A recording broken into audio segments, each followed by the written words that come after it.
महाभारत में चंद्रवंशियों के दो परिवार कौरव और पांडव के बीच हुए युद्ध का वृत्तांत है। 100 कौरवों और 5 पांडवों के बीच हुए कुरु साम्राज्य की भूमि के लिए जो संघर्ष चला, उससे अंततः महाभारत युद्ध का सृजन हुआ। यह युद्ध कुरुक्षेत्र में लड़ा गया था। महाभारत के अनुसार इस युद्ध में भारतवर्ष के प्रायः सभी जनपदों ने भाग लिया था। महाभारत व अन्य वैदिक साहित्यों के अनुसार यह प्राचीन भारत में वैदिक काल के इतिहास का सबसे बड़ा युद्ध था।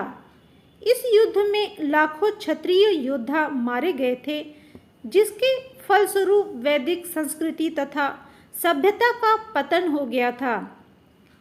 इस युद्ध में संपूर्ण भारतवर्ष के राजाओं के अतिरिक्त बहुत से अन्य देशों के यादव वीरों ने भी भाग लिए थे और वे सब के सब वीर गति को प्राप्त हो गए थे। इस युद्ध के फलस्वरूप भारत में ज्ञान और विज्ञान दोनों के साथ साथ वीर क्षत्रियों का अभाव हो गया था। एक तरह से वैदिक संस्कृति और सभ्यता जो विकास के चरम सीमा पर थी, उसका एकाएक विनाश हो गया। प्राचीन भारत की स्वर्णिम वैदिक सभ्यता इस युद्ध के साथ ही समाप्त हो गई थी। इस युद्ध में कुछ को छोड़कर सभी योद्धा मृत्यु को प्राप्त हो गए थे। उन जीवित योद्धाओं में से एक थे युयुत्सु। युयुत्सु जो महाराज धृतराष्ट्र के पुत्र और दुर्योधन के भाई थे, फिर भी उन्होंने युद्ध कौरवों की तरफ से न लड़कर पांडवों की तरफ से युद्ध किया था।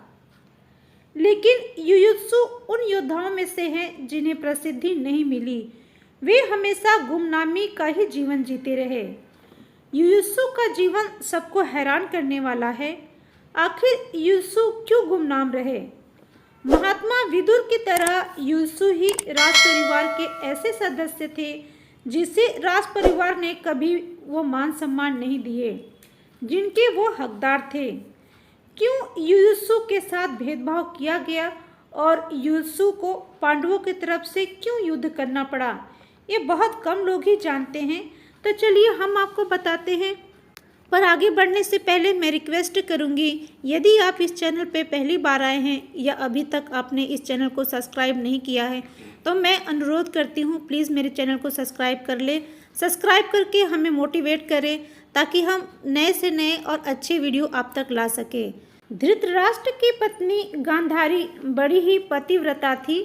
वह अपने पति का अनुगमन करने के लिए सदैव अपनी आंखों पर पट्टी बांधे रखती थी। महर्षि वेदव्यास ने गांधारी को 100 पुत्रों की माता होने का आशीर्वाद दिया था।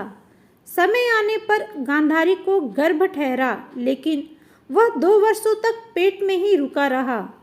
जब कुंती को युधिष्ठिर हो गए तब गांधारी को भी चिंता हुई, क्योंकि कुल मर्यादा के अनुसार युधिष्ठिर ही राजगद्दी पर बैठता। परंतु गांधारी स्वयं यही चाहती थी कि उसका पुत्र ही राजगद्दी पर बैठे। गर्भवती गांधारी की सेवा के लिए एक दासी नियुक्त की गई थी। धृतराष्ट्र को पुत्र की जल्दी थी ताकि उसका पुत्र ही राजगद्दी पर बैठे। इसीलिए धृतराष्ट्र ने इसी दासी से ही संबंध बना लिए थे। इसके बाद दासी भी गर्भवती हो गई। महर्षि व्यास की कृपा से समय आने पर गांधारी को 100 पुत्रों और एक कन्या की प्राप्ति हुई। दासी ने भी एक पुत्र को जन्म दिया जिसका नाम युयुत्सु रखा गया। युयुत्सु दुर्योधन से छोटा और दुशासन से बड़ा था। धृतराष्ट्र के पुत्र होने के कारण युयुत्सु को राजकुमार जैसी शिक्षा, सम्मान और अधिकार मिला था।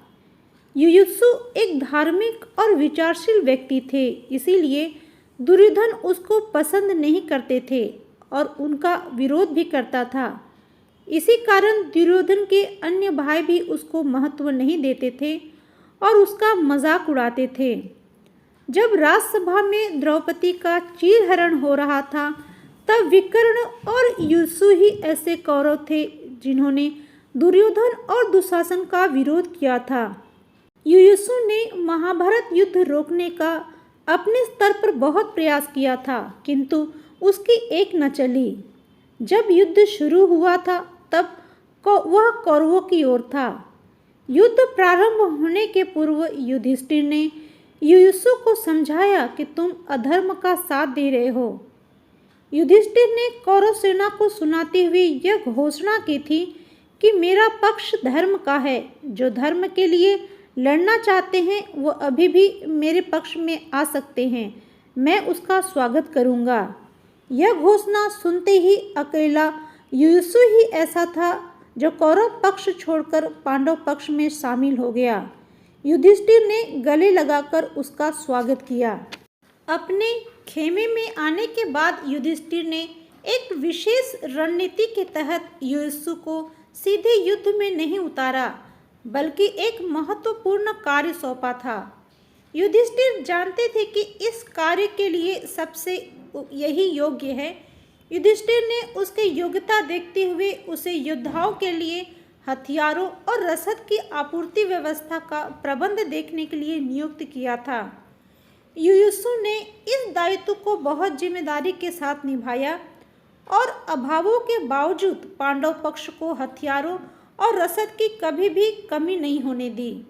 युद्ध में बचे 18 योद्धाओं में से युयुत्सु भी एक थे। युद्ध के बाद महाराज युधिष्ठिर ने उन्हें अपना मंत्री बनाया था। जब युधिष्ठिर सशरीर स्वर्ग जाने लगे तब उन्होंने परीक्षित को राजा और युयुत्सु को उनका संरक्षक बना दिया था। धृतराष्ट्र की मृत्यु के बाद युयुत्सु ने ही उन्हें मुखाग्नि देकर पुत्र धर्म निभाया था। दोस्तों, कौरव पुत्र युयुत्सु की ये जानकारी आपको कैसी लगी? क्या आप इसे पहले से जानते थे? अगर कथा अच्छी लगी हो, अगर जानकारी आपको मिली हो तो वीडियो को लाइक और शेयर करना न भूलें। यदि आप चैनल पे पहली बार आए हैं तो मैं रिक्वेस्ट करती हूँ प्लीज़ मेरे चैनल को सब्सक्राइब करके मेरा हौसला ज़रूर बढ़ाएं।